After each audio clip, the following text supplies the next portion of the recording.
정부 24에서 초등 돌봄 신청이 가능하다는 것 알고 계셨나요? 정부 24는 국민 민원 앱입니다. 일반 국민이 앱을 깔고 잘만 이용한다면 필요한 민원, 생활, 지원, 혜택 정보를 한 번에 볼 수 있는 것은 물론 신청도 편리하게, 이용도 편리하게 바뀌고 있다는 얘기인데요. 이번에 정부 24 원스톱 서비스가 확대된다고 합니다. 자, 사용법을 알아볼까요? 정부 24의 장점은 빠르고 쉽게 일상생활과 관련한 다양한 행정 서비스를 간편하게 신청할 수 있다는 게 포인트입니다.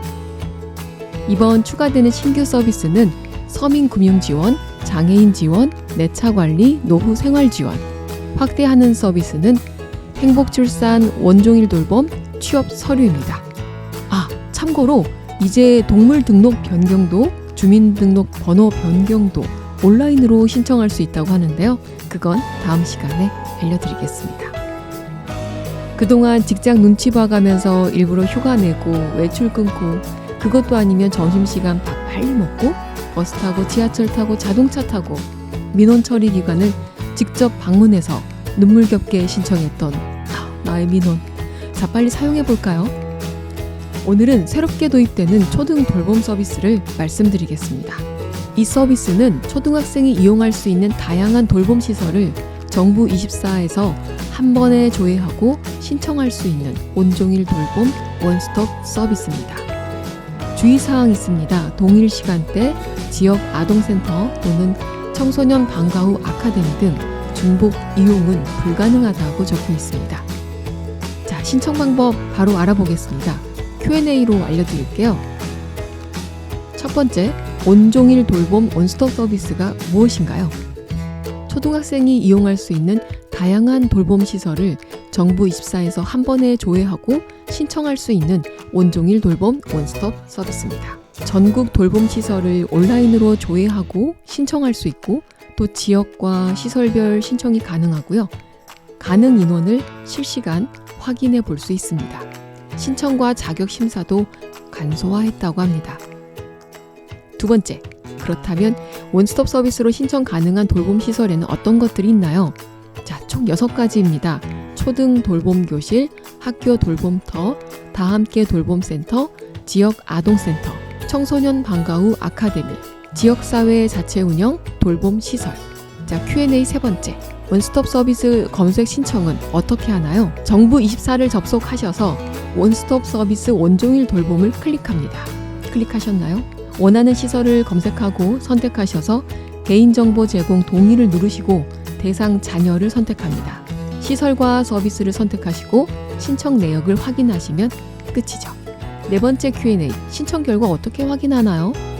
정부 24 마이GOV에서 나의 서비스를 클릭하시고 온종일 돌봄 신청 내역 조회를 해보시면 됩니다. 아이들 안전도 안전이지만 온라인으로 간단하게 신청할 수 있다는 것, 이게 참 괜찮은 것 같습니다. 맞벌이인 저희 집은 그동안 신청서와 함께 남편과 저의 재직증명서, 건강보험 자격득실 확인서를 학교에 직접 제출했습니다. 하지만 이제는 정부 24 홈페이지를 통해서 신청이 가능해졌다는 거죠. 자, 정부 24 안에는 교육부의 초등 돌봄 교실을 비롯해서 복지부의 다함께 돌봄, 지역 아동센터, 여가부의 청소년 방과 후 아카데미와 학교 돌봄터, 이렇게 6가지 돌봄 서비스가 한데 모아져서 편리하게 살펴볼 수 있습니다. 눈에 띄는 점은 전국에 만여 개가 넘는 돌봄 시설이 한 번에 조회가 가능하다는 점이었습니다. 6가지 돌봄 유형 서비스 중 하나를 선택하면 시도별로 돌봄 시설을 확인할 수 있고 시범 운영 중인 지자체 돌봄 서비스를 제가 클릭해 봤는데요. 주소를 비롯해서 모집 현황, 현재 인원, 대기 인원, 이용 가능 여부, 그리고 이용 후기까지 한눈에 확인할 수 있었습니다. 일일이 전화해서 물어보고 신청하던 그런 번거로움은 사라졌네요. 이것이야말로 디지털 정부 혁신의 대표 사례가 아닐까요? 혹시 초등학교 돌봄 교실을 잘 모르신다면, 그래서 이용할까 말까, 신청할까 말까를 망설이신다면 저의 이용 후기를 말씀드리겠습니다. 아이가 초등학생이 되면서 우선 마음이 참 분주해지죠.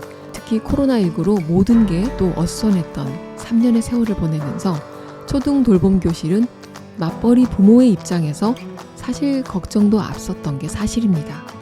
아무래도 일하는 부모들의 경우 퇴근할 때까지 아이들을 어떻게 돌봐야 하나 고민이 많은데요.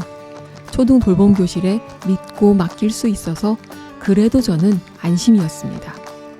초등 돌봄 교실은 맞벌이와 저소득층, 한부모 가정, 이렇게 돌봄이 필요한 초등학교 1, 2학년을 대상으로 합니다. 돌봄 교실은 학교별로 한 반에 약 20명씩 서너 개 반을 운영했었고요. 초등학교 안에 마련된 별도의 교실에서 각 시도 교육청 또는 학교에서 채용한 돌봄 선생님께서 정규 수업이 끝나는과 동시에 아이들을 돌봐주는 제도입니다. 교실로 들어가 볼까요? 신발을 벗고 들어가면 키즈 카페처럼 알록달록한 매트가 깔려 있었습니다. 학교라는 공간이지만 집에서처럼 편안한 공간으로 구성되어 있는 점이 마음에 놓였어요. 특히 학습 만화 시리즈가 굉장히 많았습니다. 전자레인지와 냉장고가 구비되어 있었고 간식도 신선하게 제공됐습니다. 학교 재량에 따라 도시락을 주는 곳도 있었고 배달 음식을 시켜주는 엄마도 있었고 집에서 싸온 도시락을 먹는 친구들도 있었습니다. 저희 담임 선생님께서는 학교는 철저하게 교권 분립, 바로 3권 분립이 되어 있다라고 하시더라고요. 담임 선생님, 방과후 선생님, 돌봄 선생님, 이렇게 해서 1학기와 2학기, 여름방학, 겨울방학에도 돌봄 교실을 이용할 수 있었고요. 학기 중에는 오후 1시부터 6시까지, 방학 중에는 오전 8시 30분부터 오후 6시까지 돌봄 교실을 이용했습니다. 더운 여름에도 추운 겨울에도 안전하게 학교에 머물면서 그 안에 있는 학습 만화를 종류별로 다 읽었더라고요. 방과후 교실 시간 맞춰서 각 교실로 보내주시기도 하셨고 또 학원 시간을 알려드리면 시간에 맞추어서 학교 밖으로 내보내주기도 하셨습니다. 정말 고마우신 배려죠. 이렇게 전국에 만여 개의 돌봄 교실이 있다고 합니다. 대단하죠? 그럼 만여 분의 돌봄 선생님도 계시겠네요. 저는 처음 들어보는 다함께 돌봄 서비스도 궁금해졌습니다. 다함께 돌봄은 돌봄이 필요한 6세부터 12세 아동을 대상으로 소득 수준과는 무관하게 맞벌이 가정 아이들을 우선 입소 대상으로 하고요. 각 지자체 여건에 따라 입소 우선순위가 정해진다라고 적혀 있습니다. 숙제 지도, 음악, 미술 등 특기 적성 프로그램을 자율적으로 참여할 수 있도록 구성되어 있다고 합니다. 이것도 다음 시간에 알려드리겠습니다. 정부 24 누리집으로 초등 돌봄 서비스 신청 방법을 누려보니까요. 실시간 신청 가능한 인원은 물론 신청과 자격 심사가 간소화된 점이 편리했는데요. 이제 돌봄 서비스 덕에 걱정 없이 업무에 집중할 수 있을 것 같죠? 함께 근무하는 직장 동료들도 방학 중 돌봄 교실을 이용하고 있는데 대체적으로 만족하고 있었습니다. 아이 도시락을 싸야 하는 번거로움도 있다지만 익숙한 학교에서 안전하게 돌봄 기능을 활용할 수 있어서 좋다고 하네요. 저 또한 돌봄 교실을 이용하면서 사교육비 걱정 없이 무료로 국가가 운영하는 촘촘한 안전망을 누릴 수 있어서 마음 한켠이 좀 든든했습니다. 자, 이제 걱정을 잠시 내려놓고 업무에 집중해 볼까요?